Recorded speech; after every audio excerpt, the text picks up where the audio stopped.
அனைவருக்கும் வணக்கம். இன்னைக்கு நம்ம சேனல்ல பார்க்க போறது வீரமாமுனிவரை குறித்து தான் பார்க்க போறோம். இவருடைய இயற்பெயர் என்ன அப்படின்னா கான்ஸ்டான்டைன் ஜோசபிஸ்கி. இவர் எந்த நாட்டை சார்ந்தவர்? இத்தாலி நாட்டை சார்ந்தவர்.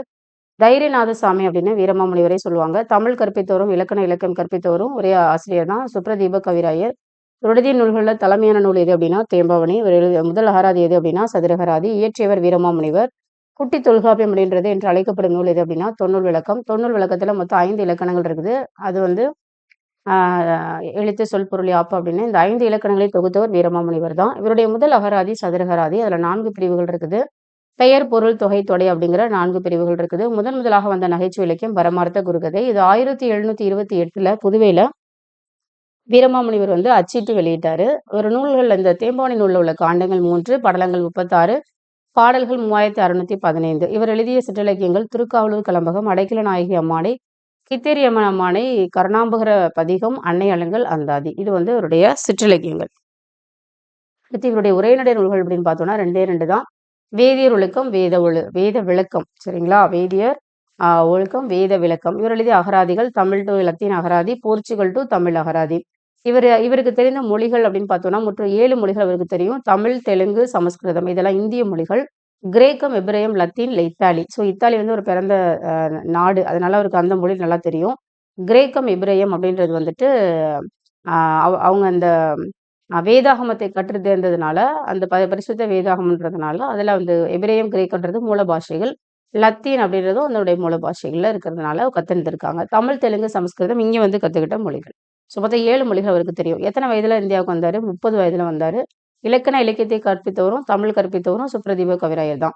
இவர் வந்து பல இடங்கள்ல போய் சுவடி தேடினதுனால, இலக்கிய சுவடிகளை தேடி தேடி அவர் ஆராய்ந்ததுனால இவருக்கு என்ன பேரா? சுவடி தேடும் சாமியார் அப்படின்னு பேர். என்ன பேரு? சுவடி தேடும் சாமியார். இவருக்கு இஸ்மட் சன்னியாசி அப்படிங்கிற பட்டத்தை சாந்தா சாஹிப் கொடுத்திருப்பாரு. அந்த இஸ்மட் சன்னியாசி அப்படிங்கிற பாரசீக சொல்லுக்கு என்ன அர்த்தம்னா தூய துறவி அப்படின்னு அர்த்தம். தூய துறவி அப்படின்னு அர்த்தம். இவர் வந்து இந்த சாந்தா சாஹிப் மன்னரை வந்து திருச்சி அவர் ஆண்டாரு. அந்த மன்னரை சந்திக்கிறதுக்காக அவர்கிட்ட போய் பேசணுன்றதுக்காக அவர் என்ன பண்ணாராம், 2 மாதங்கள்ல 2 மாதங்கள்ல உருது மொழியை கத்துக்கிட்டாரு. எத்தனை மாதங்கள்ல? 2 மாதங்கள்ல.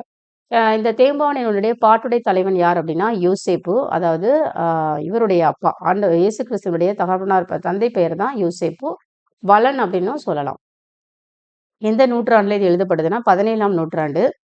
தேம்பாவணியை வந்து சிந்தாமணிக்கு இணையான காப்பியம் அப்படின்னு யார் சொன்னா அப்படின்னா பூரணலிங்கம் பிள்ளை அப்படின்றவர் தான் சொன்னாரு. தமிழ் அகராதியினுடைய தந்தை யார் அப்படின்னா வீரமாமுனிவர். ஸோ இந்த தேம்பாவணி வந்து காவலூர் கலம்பகம் கதம்ப மாலையாக காட்சியளிக்கிறது என்றும் தொன்னூல் பொன்னூலாக காட்சியளிக்கிறது அப்படின்னு சொல்லிட்டு சதுரகராதி முத்தாரமாக மிளர்கிறது. வீரமாமுனிவர் தமிழ் முனிவர்களில் ஒருவராக விளங்குகிறார் அப்படின்னு சொன்னது யார் அப்படின்னா ராபி செய்திப்பிள்ளை. வீரமாமுனிவர் வாழ்ந்த காலம் எது அப்படின்னா 1680 1747. தேம்பாவணி வந்து தேம்பா கூட்டல் அல்லது வாடாத மாலை அப்படின்னு பிரிக்கலாம். தேன் கூட்டல் அணி அப்படின்னு பிரிக்கலாம்.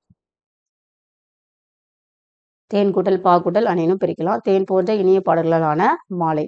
கிறிஸ்தவ சமயத்தோடைய களஞ்சியம் என கூறப்படும் நூல் வந்து தேம்பாவணி. கிறிஸ்துவின் வருகை அறிவித்த முன்னோடி வந்து திருமுழுக்கு யோவான் அல்லது யோவான் ஸ்நானகன் அப்படின்னும் சொல்லலாம். அடுத்தது வீரமாமுனிவர் தன் காப்பியத்தில் அருளப்பருக்கு வழங்கியுள்ள பெயர் எது அப்படின்னா கருணையன். கருணையனுடைய தாயார் பெயர் எலிசபெத். தேம்பாவணி வந்து சொல்லும் பொருளும். இது வந்து அவருடைய தந்தை பெயர் வந்து சகரியா அப்படின்னு சொல்லலாம். சொல்லும் பொருளும் பார்த்தீங்க அப்படின்னா சேக்கைனா படுக்கை, யாக்கைனா உடல், பிணித்தினா கட்டி, வாய்த்தனா பயனுள்ள, இளங்கூழ்னா இளம்பயிர், காய்ங்கினா அசைந்து, காய்ந்தேனா வருந்தினேன், கொம்புனா கிளை, புழைனா துளை, கான் காடு, தேம்ப வாடு, அசம்பு நிலம், உய்முறை வாழும் முறை, ஊர்ந்து நினைத்து, கடிந்து விளக்கி, உவமணி மணமலர், படலை மாலை, துணர்னா மலர்கள். ஓகேங்களா? ஸோ இதுவரையிலும் நம்ம வீரமாமுனிவரை குறித்து இந்த தொகுப்பை பார்த்தோம். அடுத்த வீட்டில் நம்ம அடுத்த அறிஞர்கள் பார்க்கலாம். இன்னும் 2, 3 அறிஞர்கள் தான் இருக்கிறாங்க. பார்த்துட்டு நம்ம அடுத்த சிலபஸ்குள்ளே போகலாம். தேங்க்ஸ் ஃபார் வாட்சிங். உங்கள் நண்பர்களுக்கும் ஷேர் பண்ணுங்க.